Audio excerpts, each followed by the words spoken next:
반갑습니다. 반갑습니다. 자, 금강경 총론 두 번째 시간입니다. 첫 번째 시간에 뭐 했죠? 사상의 다른 모습들. 또 다른 게 사상이라고 말 않지만 얼굴 살짝 뒤돌아보면 다 사상인 거죠. 그런 그 소재들을 쭉 한번 훑어봤어요. 자, 이 두 번째 시간에 이제 제가 제목을 금강경 난코스라고 붙였는데, 금강경 이 코스만 넘으면 금강경은 뭐 눈 감고도 해요 할 수도 있는 부분입니다. 이게 그래서 이 제가 수시로 말한 거 있어요. A는 A가 아닐세 A라고 이름한다. A, BA, 시명 A 이 구조인데, 이런 구조들이 이 구조를 슬쩍슬쩍 변형해서 나오는 것까지 하면 훨씬 많아요. 그냥 직접적으로 그냥 A는 A가 아닐세 시명 A라고 이름한다. 시명 A라고 이름한다. 이 구조만 나오는 것도 한번 쭉 정리해 봤어요, 제가. 여기 지금 자료 보면은 나오죠. 근데 사실은 우리가 그러잖아요. A는 A가 아닐세 시명 A 때 뒤에 시명 A를 빼도 같은 구조예요. 또는 순서를 바꿨어. 시명 A를 뒤로 빼갖고 좀 문장을 길게 썼어. 이거 A가 아니라는 것을 부연을 좀 붙여갖고 쭉 써놨어. 그것도 구조상으로 똑같은 거예요. 이렇게 보면은 정말 많아요, 이 구조가. 근데 그냥 그 구조가 똑같은 거. A는 A가 아닐세 시명 A 이 구조. A는 A가 아닐세 A라고 이름한다. 이 구조에 있는 내용을 한번 쭉 정리해 봤어요. 그래서 한번 읽어보겠습니다. 이거 한번 읽어보는 것도 중요한 거니까. 자, 어떻게 되냐면 5장 이렇게 돼 있어요. 여러께서 말씀하신 신상이 곧 신상이 아닌 까닭이 옵니다. 모든 상이 상 아님을 보면 곧 열애를 보리라. 8장 봅시다. 복덕은 곧 복덕성이 아닐세. 이거 나오죠. 이런 거로 여러께서 복덕이 많다고 설하셨나이다. 불법이라는 것은 곧 불법이 아니니라. 뒤에 이것을 불법이라고 이름하나니라 생략됐죠. 같은 구조예요. 10장 불토를 장엄한다는 것은 곧 장엄이 아닐세 이것을 장엄이라 이름하나니라. 그렇죠. 이게 부처님께서 말씀하신 몸 아닌 것을 이 큰 몸이라고 이름하나니라. 13장 불타의설한 반야바라밀이 곧 반야바라밀이 아닐세 이 이름이 반야바람이니라. 모든 미진은 열애가 미진이 아니라고 말할세 이것을 미진이라고 이름하며, 열애의 말한 세계도 또한 세계가 아닐세 이것을 세계라고 이름하나니라. 열애께서 말씀하신 32상이 곧 32상이 아닐세 이것을 32상이라고 이름하나니라. 공식이죠? 지금 우리가 따로따로 읽어서 그렇지, 이게 한데 모아보면 그냥 공식같이 똑같은 말이 나오죠. 14장 봅시다.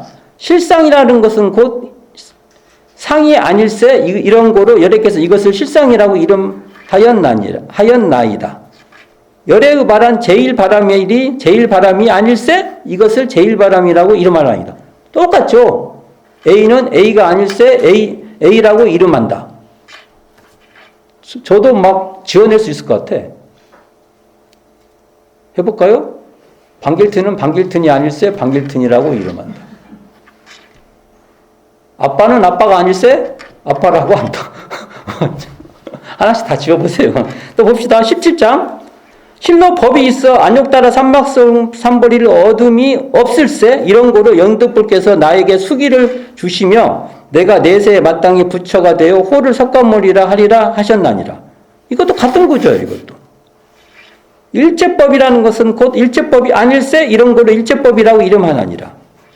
열애께서 말씀하신 사람의 몸이 장대하다 하면 곧 몸이 아닐세 이것을 큰 몸이라고 이름하나니라.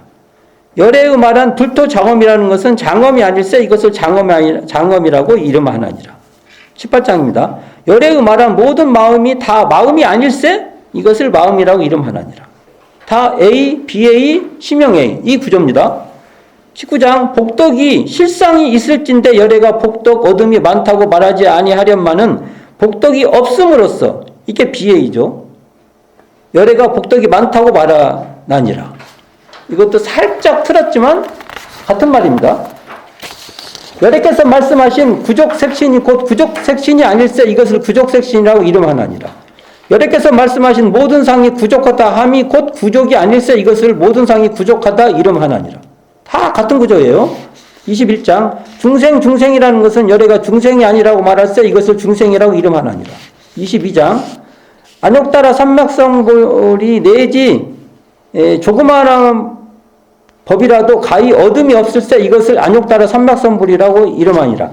BA를 잠깐 이제 좀 풀어놓은 거예요. 이건 조그마라는 법에 조그마이라도 어둠이 없기 때문에 여기서 BA를 더 설명한 거죠. 23장 말한 바 선법이라는 것은 열애같고 선법이 아니라고 말할세 이것을 선법이라고 이름하나니라. 25장 범부라 하면 열애가 범부가 아니라고 말할세 이것을 범부라고 이름하나니라. 27장 안욕따라 삼맥성물을 바라니는 모든 법이 단멸한 것이라고 말하는가. 이러한 생각을 하지 말지니 어찌한 연고인가. 안욕따라 삼맥성물을 바라니는 법에 있어 단멸상을 말하지 아니하나니라. BA를 설명한 거죠. 28장 보살이 지은 바 복덕은 마땅히 탐착하지 않을세. BA를 더 풀어놓죠. 이건 탐탁하지 않을세. 고로 복덕을 받지 않는다고 설하나니라. 29장 열애라는 것은 쫓아오는 것도 없으며 또한 가는 것도 없을세. 그런 고로 열애라고 이름하나니라. 30장 부처님께서 말씀하신 미진들이 곧 미진이 아닐세. 이것을 미진이라고 이름하나니라. 여래께서 말씀하신 삼천대천 세계도 곧 세계가 아닐세. 이것을 세계라고 이름하나니라. 열애의 말씀하신 일합상도 곧 일합상이 아닐세. 일합상이라고 이름하나니라. 31장 세존께서 말씀하신 아견, 인견, 중생견, 수자견은 곧 아견, 인견, 중생견, 수자견이 아닐세. 이것을 아견, 인견, 중생견, 수자견이라 이름하나니라. 말한 바 법상이라는 것은 열애가 곧 법상이 아니라고 말할세. 이것을 법상이라고 이름하나니라. 자, 지금까지 쭉 읽어봤어요. 대충 제가 했는데 이게 거의 금강경의 구조. 근데 이게 금강경에 어찌 보면은 이 구조만 뼈대죠. 뼈대가 되겠죠. 이 구조만 잘 이해해도 거의 뼈대를 다 이렇게 다 관통할 수 있다. 이렇게 볼 수 있는 게 요 시스템을 이해를 잘 하셔야 됩니다. 굉장히 어찌 보면은 굉장히 일관되게 나오는 내용이에요. 그러니까 금강경 난코스는 뭐예요? A는 A가 아닐세? A라고 이름한다. A, BA, 시명 A. 이 구조를 잘 이해할 필요가 있는데 여기서 우리가 지금까지 이해에 오류가 하나가 있는데 여기 시명 A예요. 시명 A. 갖고 이름하는 것은 그냥 할 수 없는데 그냥 당연히 할 수 없이 그냥 이름으로 말한 것이다. 이렇게 번역이 되어 있어요. 대부분. 그러나 이것은 이거 비슷한 거예요. 대종사님께서 그 자리는 언어와 말로도 할 수 없지만 언어와 말로도 할 수 있어야 되고 두미를 나눌 수 없지만 두미로 나눌 수도 있다. 이 말로 보고 일원상 진리장에서 보면요. 이렇게 나와 있어요. 일원상 진리장에 보면 그 중에 하나를 들으면 언어명상이 동공한 자리로서 공정영지의 광명을 따라 언어명상이 완연하는 거예요. 그러니까 언어명상이 완연한 건 뭐예요? 시명이에요. 시명. 명, 언어, 명상 나오잖아요. 거기에 시명이 뭐예요? 이것을 이름한다. 그런 거잖아요. 그러니까 이 이름을 그냥 어떤 그냥 할 수 없는 어떤 상징적이고 뭐 이런 걸 본 게 아니라 언어 명상이 동공한 자리이면은 언어 명상이 완연한 거예요. 이 예를 들어봅시다.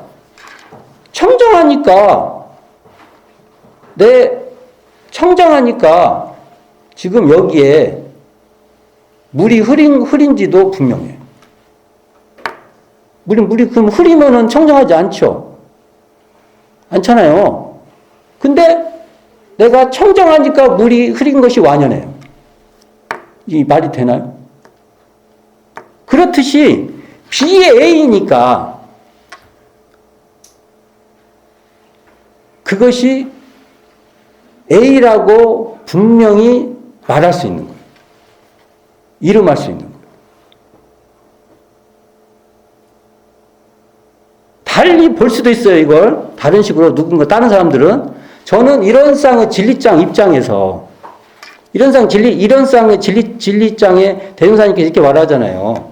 어느 명상이 동공한 자리로서 공영영의 광명을 따라 어느 명상이 완연하다. 이 입장에서 읽는 거예요, 이게.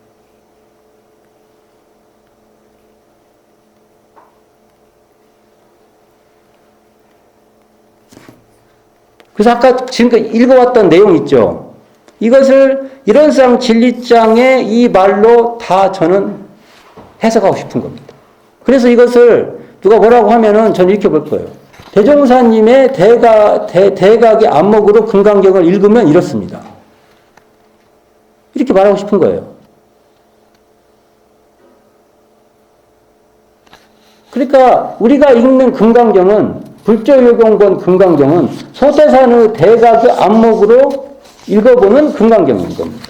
그래서 이런 쌍으로 읽는 금강경이라는 제목을 붙여보기도 하고 그랬던 거예요. 여기 지금 제가 그 3쪽에 여기 도해가 있는데 이걸 다 설명하진 않을 거예요. 이 도해의 내용 중에 언어 명상이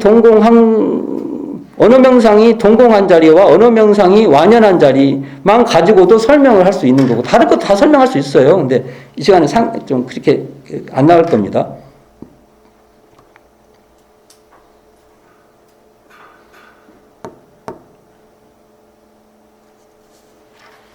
대종사님 이런 쌍 서문에서도 유상한 자리, 무상한 자리 말하잖아요. 무상한 자리는요, 언어 명상이 분명한 자리죠. 그렇죠?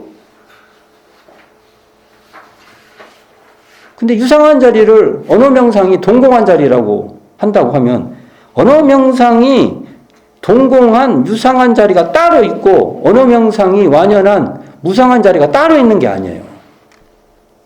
그게 한 자리인 겁니다. 같은 자리예요. 그렇게 봤을 때. 그래서 우리가 금강경을 읽는 도법이 분명히 다른 쪽에서 아니야, 이렇게 우리는 읽는 게 맞아 하고 많은 논의가 있을 수 있지만, 제가 볼 때는 소세관 대종사님의 이런데도 이런 쌍의 진리의 대종사님의 깨달음인 이런 쌍의 진리의 내용으로 보면은 아까 말한 대로 시명을 언어 명상이 완연한 그 시명자리는 언어 명상이 동공한 BA와 분리시켜서 차원이 다른 경지로 읽지 말고 같은 경지로 읽는 게 좋다. BA니까 시명 A고, 시명 A, 그러니까 이름이 역력한 자리면 자리가 바로 BA, 언어 명상이 동공한 자리다. 이렇게 읽어야 되지 않을까라고 말합니다. 대종사님께서 금강경을 몽중소감으로, 그래서 금강경 9에서 읽고 나서 이 금강경을 통해서 불법을 주체하겠다고 했어요. 그러면 이 불법 주체의 내용에 보면은, 금강경 내용에 보면 이게 마음 공부, 그러니까 상에 주하지 않는, 그리고 대종사님 시각으로 보면 언어 명상이 동공하기에 언어 명상이 완연한 것이 둘이 아니에요. 그게. 이 시각이 대종사님이 금강경하고 맞았다고 봅니다. 그리고 다른 데서 금강경을 그렇게 안 읽을 수 있어요. 그러나 대종사님은 그렇게 읽으셨다고 저는 봅니다. 이런 자리를, 이러한 불법을 주체했지, 불법 주체가 우리가 생각하는 이러한 대종사님 표현한다면 이런 쌍이 질린 게 성리적인 차원에서 불법을 주체하지 않았나, 이런 생각을 하고요. 어찌됐든 불조유경의 금강경은 소태산의 대각에 의해서 해석된 금강경이라고 저는, 자, 이게 이제 또 말을 잘해야죠. 우리가 보는 불조경본 금강경은 우리가 읽을 때 대종사님의 대각에 의해서 해석, 그것으로 조명되는 금강경이라. 소태산의 안목으로 읽어서 그 가치가 더 빛나는, 가치가 부여되는 그러한 금강경이라고 저는 이야기를 해봅니다. 이 얘기를 첫 시간부터 하려다가 그러면 안 되겠다 라고 이런 쌍 얘기를 첫 시간부터 막 하려다가 그러면 예의가 아닌 것 같다 생각을 하고 뒤에 하자 하고 제가 돌렸어요. 중간에 잠깐 짬가게 해도 오늘은 이렇게 마지막이니까 금강경도 대종사님이 밝혀주신 대종사님의 대각의 안목으로, 그러면 이런 쌍짱, 정전에 이런 쌍짱이 있어요. 이런 쌍짱의 시각과 그 안목으로 금강경을 읽으려고 노력해야 한다. 그 방법 중에 하나가 오늘 지금 쭉 읽어봤던 A는 A가 아닐세 A라고 이름한다는 이 구조에서 시명을 강연히 이름한다 이런 식으로 해석하는 것은 저는 좀 아니다. 강연히가 아니에요. 억지로 그냥 할 수 없이 이런 게 아니고 BA니까 그때 이름이 역력한 겁니다.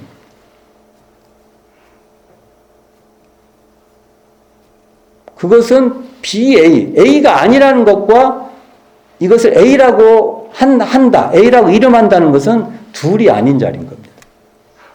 이걸 이런 쌍의 안목으로 쭉 봐서 지금 굉장히 많이 읽었잖아요. 요거 제시된 것만 해도 하나, 둘, 셋, 넷, 다섯, 여섯, 일곱, 여덟, 아홉, 열, 열하나, 열둘, 열세, 열네, 열다, 열여, 열이고, 열여덟. 32장 중에서 18 파트가 여기 지금 추렸는데 더 있어요. 근데 구조가 탁탁탁 맞는 것만 말한 거예요. 그러니까 대부분이라고 할 수 있지 않습니까? 이걸 어느 시각으로 보냐에 따라서 내용이 확 바뀐다. 그래서 저는 대종사님의 대각인 이런 쌍이 진리, 또 거기에 보면 이런 쌍 진리, 이런 쌍 서원문, 이런 쌍 법어, 이런 쌍 개성, 이런 시각으로 우리는 금강경을 보는데 우리가 노력해야 된다. 대종사님 안목으로, 그리고 대종사님 안목에서, 그래서 금강경, 어찌 보면은 금강경도 대종사님의 안목으로 해석해서 더 가치를 세웠다고 저는 보는 거예요. 다시 한번 정리하고 이 시간을 마치도록 하겠습니다. 이런 쌍의 진리장을 보면 언어명상이 동공한 자리로서 뭐가요? 이루어는 언어명상이 동공한 자리로서 공경영지의 광명을 따라. 그러니까 자, 그건 뭐예요? 깨어있다는 거잖아요.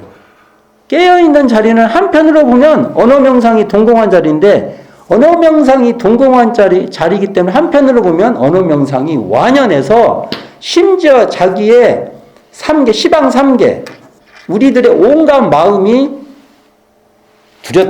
장중에 한구수같이 드러난다 이거예요. 내가 화난지 분명하고, 내가 짜증낸지 분명하고, 내가 기분이 좋은 거 분명하고, 내가를 안 붙여야겠다. 또 내가 하면 또 아상이 또 끼어들었다고 또 누가 말해. 이게 말 잘해야 돼. 그러니까. 자기가 어느 상태인지 분명하잖아. 어쨌든 이 금강경, 이 난코스라고 이름을 붙였는데요. 이것을 대종사님의 그 일원상의 안목으로 읽을 수 있는 저희들 공부인들의 시각이 거기에 장착되기를 바라면서 오늘 이 시간 마치도록 하겠습니다. 수고하셨습니다.